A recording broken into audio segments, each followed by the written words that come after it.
We started Under the Hoodie years ago. You know, playing into the black sweatshirt, dark room, elite hacker vibe. But the truth is, our pen testers and research are the core of what Rapid7 stands for. They help us understand attackers, build better tools, and connect with the community. Oh, and some of the stories we get from our pen testing engagements are amazing. Here's one now.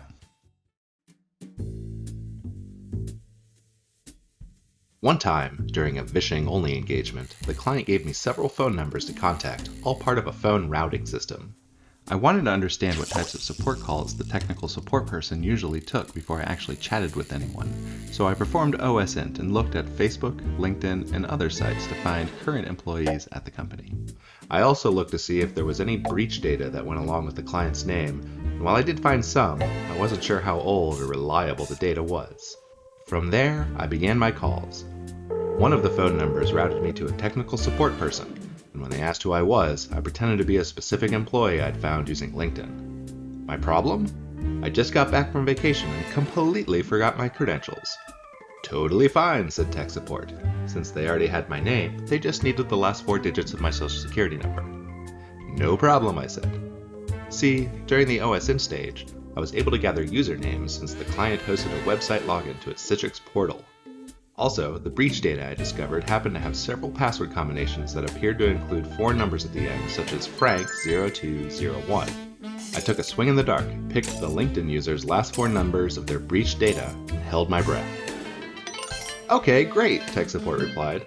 I've reset your password to password1. After tech support provided a reset password for the user, I took those credentials to Citrix, and it worked! The only problem now was that the login required answering questions the user had previously set up. Time for another call to tech support.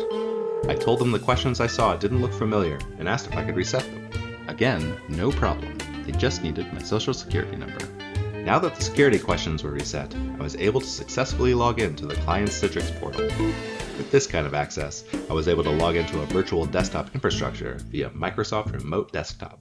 From there, I was able to search a server file share for the words password, passport, HR, social security, and more. I got every single one.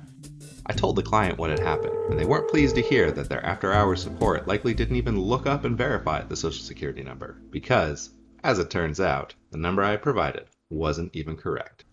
Well, that's just one example of our pen testing team at work. When you have leading security solutions and groundbreaking research on your side, nothing's going to slow you down. Check out the Under the Hoodie report for more.